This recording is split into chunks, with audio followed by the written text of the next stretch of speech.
Pemirsa Metro TV Lampung, kembali lagi bersama kami di Dialog Spesial. Baik Pak, kalau misalnya kita mau melihat perburuan satwa liar ini tentu harus adanya pemantauan. Apalagi pemantauan di Taman Nasional ini tentu sangat luas. Bagaimana untuk usaha pemantauan sejauh ini Pak? Tentu kalau secara pemantauan itu kan masing-masing Taman Nasional itu punya namanya Polhut. Oke. Dari mereka sering melakukan patroli, kemudian mereka patroli rutin, kemudian bila perlu menemukan di lapangan mereka melakukan penindakan-penindakan. Jadi secara umum artinya Taman Nasional ini memang memiliki artinya tenaga pengaman hutan juga ada mereka. Kemudian dengan masyarakat ada mitra Polhut, MP namanya. Kemudian dengan NGO sendiri mereka juga punya melakukan patroli-patroli terhadap tindakan-tindakan di kawasan Taman Nasional. Oke baik, lalu apakah patroli ini sudah berjalan dengan lancar? Kita melihat Taman Nasional ini sangat luas, apalagi patrolinya sudah berjalan dengan efektif Pak? Selama ini artinya perjalanan ini sudah efektif, tetapi kan masih kita berpikir bahwa di sini ini bagaimanapun itu pemburu ini lebih cerdik, memanfaatkan kelengahan petugas dengan keterbatasan petugas, dengan luasan yang luas sekali untuk Taman Nasional yang ada. Dan mesti dijelaskan di sini, BKSDA Lampung di sini lebih cenderung di ex-situ, di luar kawasan.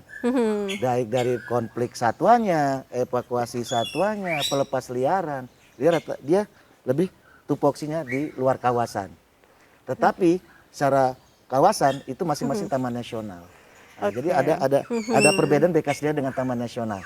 Oke, kalau di Lampung sendiri kan kita memiliki nih Pak 3 satwa kunci. Lalu bagaimana kondisinya saat ini Pak? Memang betul-betul artinya udah danger list artinya 3 satwa kunci kita.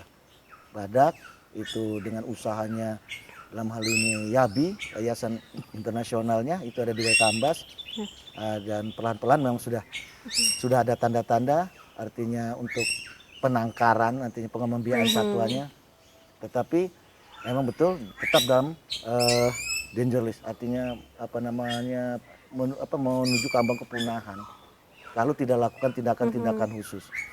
Kemudian gajah seperti itu selain dia perburuan liar, pemasangan jerat, bahkan dengan sistem racun gajah ini. Harimau. Nah harimau ini terbaru kita punya itu kita titipkan di Lembaga Konservasi Lembah Hijau.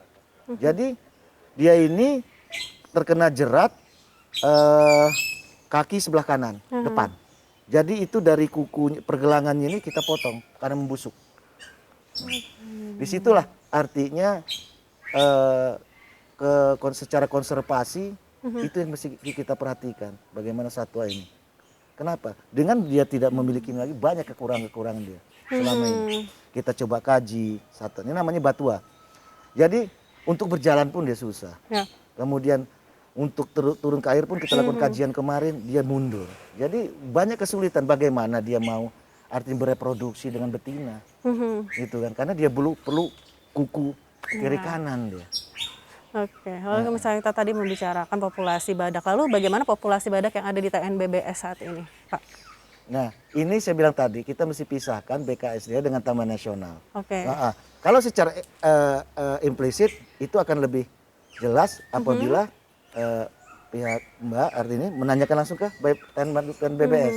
Karena kami secara data itu artinya tidak secara seperti itu. Kami menangani secara konfliknya. Kalau sudah di luar kawasan. Secara data itu masing-masing mereka Taman Nasional memiliki data masing-masing. Tidak ada di BKSDA. Karena itu menyangkut in situ dalam kawasan. Jadi data itu adanya di Taman Nasional Waikambas, Taman Nasional Bukit Barisan Selatan. Mungkin itu penjelasannya. Lalu Pak, jika kita membicarakan tentang penegakan hukum, lalu penegakan hukum di Lampung ini terkait pemburuan satwa liar seperti apa Pak? Sudah cukup tinggi atau seperti apa? Saya pikir sudah bagus, baik. Artinya bagaimana pihak kepolisian, pihak kejaksaan, NGO begitu bersemangatnya untuk melakukan pencegahan perdagangan satwa ini. Termasuk menjadikan mereka tersangka, pengembangan tersangka. Itu sudah dilakukan semua. Termasuk Direktur Jenderal Gakum, dalam hal ini Seksi Wilayah 3 Gakum. Itu sudah maksimal sekali mereka. Oke. Bagaimana mereka melakukan pencegahan ini dari pengembangan sampai penangkapan tersangkanya. Oke, lalu untuk kayak deteksi dininya apakah sudah berjalan efektif Pak saat ini? Kalau secara deteksi dini mungkin dengan operasi intelijen yang dilakukan.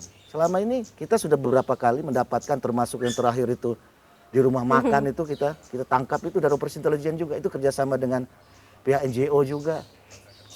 Sebagian sudah kita lakukan artinya deteksi dini dengan operasi intelijen dengan pihak-pihak yang NGO kita Oke. lakukan. Oke, saat ini para perburu satwa liar ini tentu terkadang tidak kehabisan akal nih Pak. Betul. Lalu modus-modus apa saja sebenarnya mereka lakukan saat ini? Itu tadi, kalau dalam pengiriman mereka pakai modus dengan menggunakan bus. Dan bus ini, jadi kalau pemeriksaannya itu di tempat barang, sekarang mereka tuh di roda itu mereka buka, itu kan pakai baut, kita masukkan di situ keranjang. Dan terkadang yang terakhir ini mereka masuk lewat bawah, itu ada yang 4 bukaan dekat mesin itu di dalam, itu mereka tutup. Jadi kalau tidak masuk ke bawah itu tidak kelihatan. Jadi tidak lagi itu mereka melalui tempat barang. Itu modusnya. Kalau mobil pribadi, mereka ini kursinya dibuka semua, kaca digelapkan. Dengan berharap petugas tidak melihat apa isi dalamnya. Itu yang mereka lakukan, pengedar ini.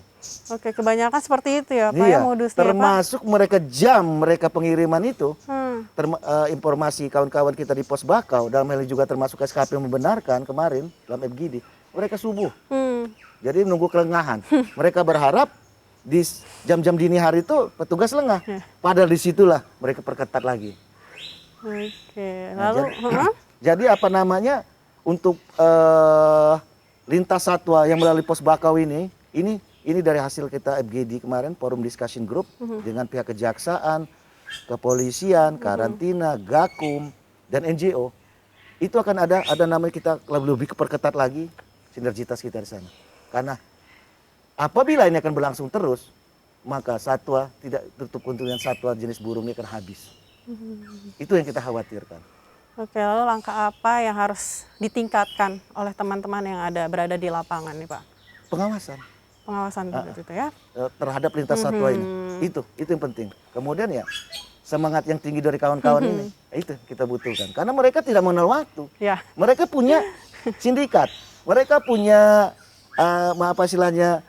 mata-mata, intelijen juga mereka jam berapa kini. Kemudian mereka menunggu lengah kawan-kawan, mungkin bisa diajak rundingan, kan seperti itu teknik mereka tuh kan. Karena betul-betul artinya di awal lagi kita berbicara, demand yang begitu tinggi. Kalau demand tinggi, supply akan diberikan, tentu harga mahal. Supply ada, demand ada, harga mahal. Kalau demand tidak ada, supply banyak, harga akan rendah. Di situ makanya berlomba-lomba lah mereka ini penampung-penampung ini menggunakan pemikat-pemikat ini untuk mendapatkan satwa yang dibutuhkan mereka, yang akan mereka seberangkan ke Pulau Jawa. Oke, baik, terima kasih Pak Zon atas penjelasannya.